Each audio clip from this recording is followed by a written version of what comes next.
Hello and welcome to YouTube's favorite comic book channel, Cartoonist Kayfabe. My name is Jim Rugg. I'm Ed Piscor. Before we dive into today's topic, I want to remind everybody of Cartoonist Kayfabe Comic Book Christmas in July. The last Saturday of July, we ask our audience to take out some of their doubles, take out some of their comp copies, take out some good comic books, and put them in their local little lending libraries. We did this last year. We had thousands of participants. We saw that on social media with all the pictures of the cool little lending libraries.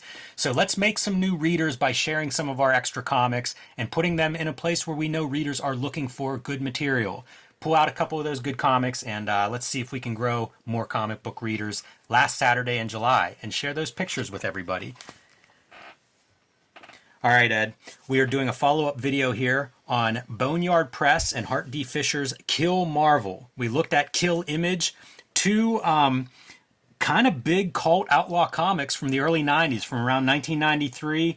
Comics were just all over the place in terms of energy. You had super highs, but you also had the early days of that comic book speculator bubble bursting. There were issues with distribution everywhere. A lot is going on in comics at this time period. And Hart D. Fisher, drawn self-portrait style on the cover of Kill Image here, man, he's weighing in. He's making all kinds of comics and noise, and Kill Image gets a huge response. This is one of the big Boneyard Press cult books. Check out our video on that if you're not familiar with it. But this book ends with our title character, an outlaw comic book maker, and after having some interactions with the Image co-founders, well, he's off to New York to let Marvel know what's going on, because Marvel publishing a book in this title called Plague that is one of the Boneyard titles. In real life, it's Hell's Angels and looks a lot like this character. And so this ends up being part one of a two-part story, and we're here to give you the second part with Kill Marvel. Same creative team. Another one of Hart Fisher's famous lines here. The Marvel Can Suck My Cock t-shirts were a big deal at San Diego Comic-Con one year. Big deal enough that Kevin Smith puts them in one of his movies. Right. So, you know, it's a guy who, this is a different time period in comics where, like, comics weren't that big. You know, the difference between an indie outlaw publisher and a Marvel Comics publisher, they're crossing paths at various comic conventions along the way, especially a big one like San Diego Comic-Con. So we'll see photos. Very, some personal stuff, you know, in these comics. And also a little bit of a parody tongue-in-cheek. Imagine Mad Magazine updated to the 90s. You know, you get a little bit of that cutting promo stuff. And like I said, same penciler, Joe Duncan. I like the art in these comics, so want to call out a little bit of attention to him. Very Image looking in some of these panels and bits of artwork.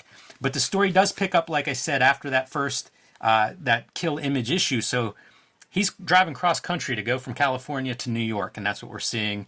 And whenever he gets to New York, it becomes a Ben Mara comic as he crashes right through the lobby. How much Ben Mara do you see on these pages? So much. Like, one of the things I was going to say was this is the closest to an 80s, 90s black and white explosion type comic to make good on its promises in the way that a Ben Mara comic does. Yes. None of that stuff ever does. Like the Power comics, all that shit. It might have a little aesthetic coolness, but it's usually the writing is where the stuff will fall flat and just get boring. But this holds the attention the entire time.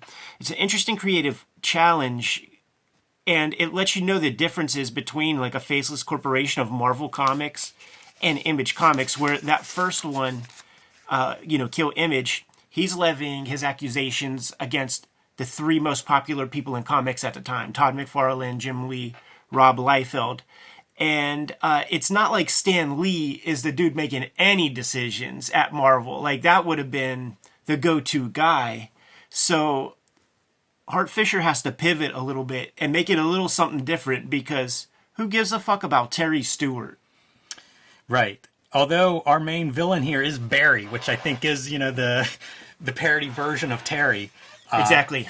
But it's funny, if you follow us going through Wizard Magazine, you'll see Terry Stewart's name in those first couple of years whenever he's buying, you know, trading card companies and various distributors and stuff. What turn out to be bad decisions, it seems, as the comics market goes down the drain in the latter half of the 90s. So pretty interesting stuff for 1993. You see also, if you're doing the parody stuff, King Kirby, Kurby. But one of the things I think is also interesting about this comic is the difference. Like you mentioned, it's a faceless corporation now that he's going after in the second issue. As a result, it's a very different story. It's not like I'm just going to do Kill Image twice because we sold a bunch of that first volume. It's creatively, I feel like he does something different here. Going up to the complaint department, which is stocked full of people as you would expect. And what does he meet there? Turns out Barry's no pushover. Right. You're dealing with a big corporation here, and maybe you're not cut up for it. Barry Stewart. So, clearly we're referencing Terry Stewart here. This episode is brought to you by the Cartoonist Kayfabe Patreon. 3 different levels will give you access to our videos early, and at the King Kayfaber level, you'll get access to all of our videos as well as the recording session. These videos are also brought to you by the books that we make, and we've got a big year ahead. Coming up from Ed Piskor is the Hip Hop Family Tree Omnibus. You see it on screen, gold foil. This is going to be the beautiful book of the season. 500 plus pages, including all of the Hip Hop Family Tree comic, plus 140 extra pages just for the Omnibus. Pre-order that one today. There's also a big collection of X-Men Grand Design. All 3 of the Grand Design X-Men volumes in one convenient location. That'll be out before the end of the year. Perfect as a holiday gift. And the final season of Red Room, Crypto Killers. Issue 1 is already out. Issue 2 on the right here, coming very soon. An entire series, every issue self-contained. The perfect jump-on spot for new readers or longtime Red Room fans.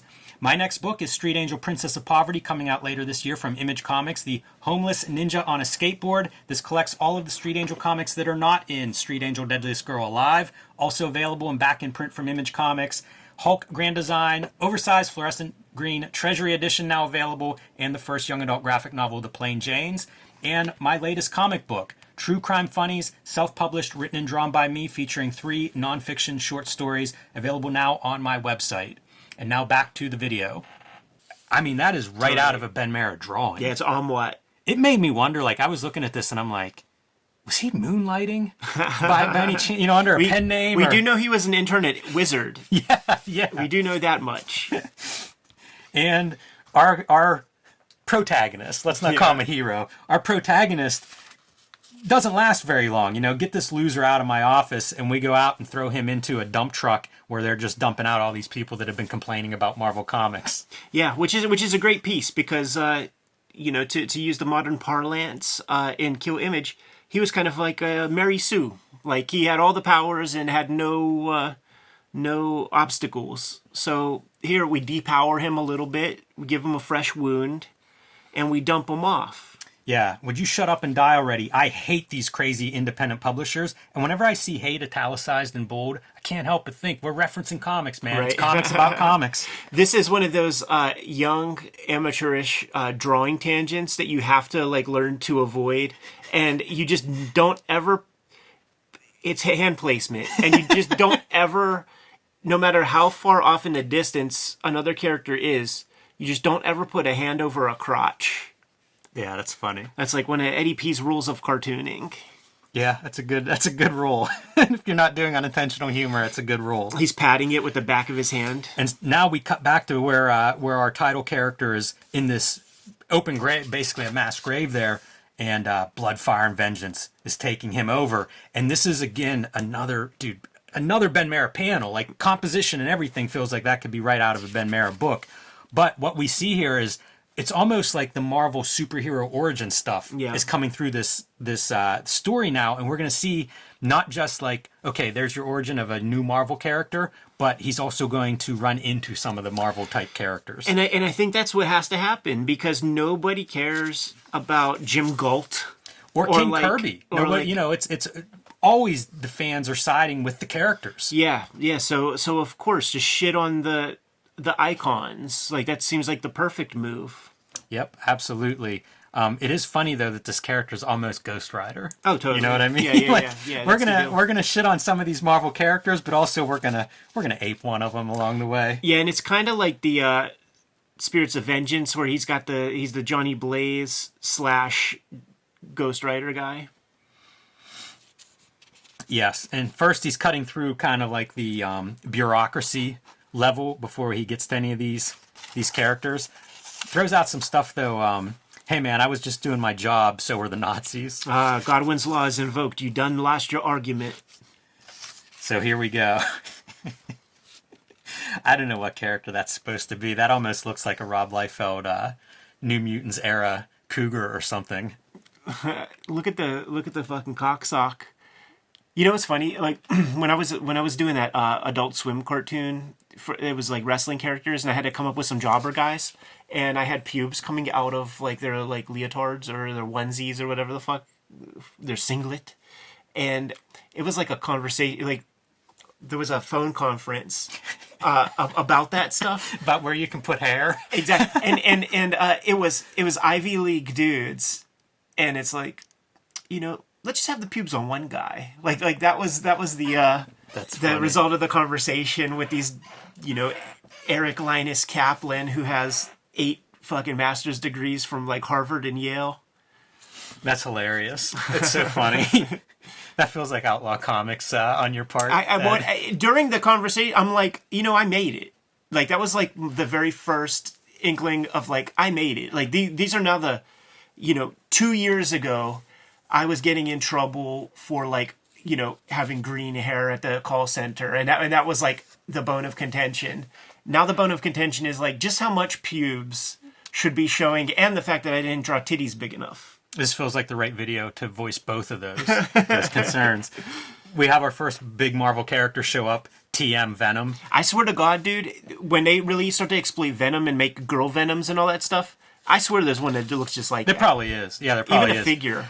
Fun cartooning, though. Like, you see this character reaching into Venom's mouth and, like, pulling his tongue out, wrapping it around his arm, you know, like, fighting this in a way that is, again, in line with the Mad Magazine, Cracked Magazine parody, you know, funny comics. Still rough artwork, and still with amateurish strokes and flourishes. And another one would be, like, the dueling tangents of the hair flowing from one panel to the next. It's almost like a vestigial twin on the back of the head. Ripping out guts and all as we just keep going deeper. He's elbow deep in Venom's mouth at that point. Yeah, man. Hilarious. And then, of course, gotta have Wolverine. Can't do one of these comics without Wolverine. Calls it a mercy killing, basically because of the overexposure of this Wolverine character, and pokes his eyes out. Yeah, but when you see him, he's almost Dark Claw. Very much. Good eyeball, by the way. It wasn't a perfect circle. It had that little, like, iris and the little pupil, or, like, that little extra bump. Yes. And our Z people, obviously a reference to the X-Men. And it's down to the 2-page spread of it, like you would see in, like, a Will Spartaccio or Jim Lee X-Men. This is a wild panel to me because it calls to mind 9/11. Yeah. This comic's done almost a decade before that, clearly not a reference, but whenever you see like the explosion out of the building, man. Popular targets, man. You could probably do a zine of the amount of times that the trade centers got some damage in old comics. Yeah. Yeah, I think you're right about that. And then the great ending of this comic, he's not killing Barry Stewart. Barry Stewart wants to exploit him, man. He's like, do I get to pick my own crews, full creative control, royalties? Anything you want. We think we can sell your character. So he's foreseeing, like, the Brian Pulido, you know, Joe Quesada wings of Marvel Comics. I do want to make shouts out, man, like, because we're going to get this little gallery in the back here with Hart Fisher. And he had the balls to try to get McFarlane and Jim Lee and them to sign a thing. And he puts, it might even be in the intro at the beginning, but they just, like, scoff and say, I'm not signing that. Shouts to the Kayfaber, who got the signatures of Jim Lee, Rob Liefeld, and Todd McFarlane on his copy of Kill Image. We reposted that imagery on the Cartoonist Kayfabe Instagrams and Facebooks. And I thought that was just fantastic. And it goes to let you know that, like, those guys were, like, good-hearted about it with the passage of 20-something plus years, probably. You know, probably it would be very shocking to see something like that. You know, drawings of you. Like, when we do our Inktober shit and people draw Red Room Eddie P getting eviscerated and stuff, like, it's, you know, it's, you don't want mom to see that kind of shit. But, you know. Yeah, I've shielded the wife from the Red Room Crypto Killers 2 cover, my Right. self-portrait being mutilated. Right. That's one I haven't shared at home. Right.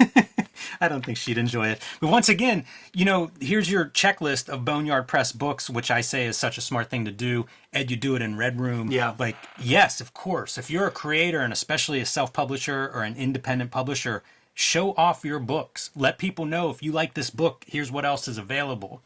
So. This one slipped by me. I don't have it in the coffers, man. Rectum Erectum Halloween Fun. Yes. Banned in Canada. The Butt with Bite is back. So a couple of interesting comics there coming out of that outlaw segment of 90s comics, and part of the reason I dig, I'll be honest with you, man, I got both of these for $1 over the course of probably a couple of years of digging separates the two of them, but I mean, like, a lot of copies generated. This is what you look for. A lot of copies generated. He said he sold more Kill Image than Kill Marvel, which would let you know the state of affairs where Marvel was concerned and stuff. But I'm sure he didn't do less than 5 figures worth of print run of these. Yeah, I would hope not, because I mean, I feel like these are books that you could still probably be selling. They're kind of evergreen in a lot of ways. As long as Image and Marvel are big dogs in comics, there'll be some interest in a book like this. Truth. Good to go. I am. Kayfabers, like, follow, subscribe to the YouTube channel. Hit the bell so that we can notify you when new videos are available. Gotta call attention to the Cartoonist Kayfabe Patreon. This is where the King Kayfabers get first dibs on all the videos that we talk about, all the books that we talk about, because they get the videos before anybody else. And we are rapidly approaching Cartoonist Kayfabe Comic Book Christmas in July, which is our effort to increase comic book awareness and comic book readership. The way that we're choosing to do that is to disseminate comics in those free little lending libraries in your neighborhood. We're packing up our comp copies from our publishers. We are accumulating our doubles that you guys have sent us and that we've accumulated just on our own independent comic digging. And we're going to sprinkle those things like Johnny Appleseed around town to create more comic readers. But the videos are brought to you by the books that we make. So, Jimmy, please let the people know what you have. Hulk Grand Design, The Plain Janes, and Street Angel Deadliest Girl Alive are currently in print and available wherever you buy books and comics. My next graphic novel will be Street Angel Princess of Poverty, collecting all of the Street Angel comics that are not in Street Angel Deadliest Girl Alive. Both books are from Image Comics. They are designed to sit nicely next to each other on your shelf, so if you picked up one, pick up the other one, pre-order that one today. True Crime Funnies. This is a collection of some of my recent nonfiction comics. Self-published this comic book. It'll be available on my website. If it's not already there now, it will be very shortly. And you can join me on patreon.com/JimRugg, where you can read my latest comics as I finish them. Hip Hop Family Tree Omnibus is at the printer. It is going to be collecting all 4 volumes of Hip Hop Family Tree that are out there right now today, and we're putting this out in time for Christmas. So if you got a rap fan in your life, man, they are going to be blown away by this. Scoop up the book at your earliest convenience, because we're already thinking that it's going to have to hit a second printing. That's not the only holiday special that is coming out from me. The X-Men Grand Design Trilogy trade paperback will be coming out in time for the holidays. It's going to be collecting all 3 Treasury Edition X-Men Grand Design comics that I put together inside of one handy-dandy trade paperback. The comic that I'm working on and putting out right now, though, is Red Room, and the 3rd season is upon us. The first issue is out right now. It's called Crypto Killers, and Crypto Killers number 2 is going to be coming out sooner than later.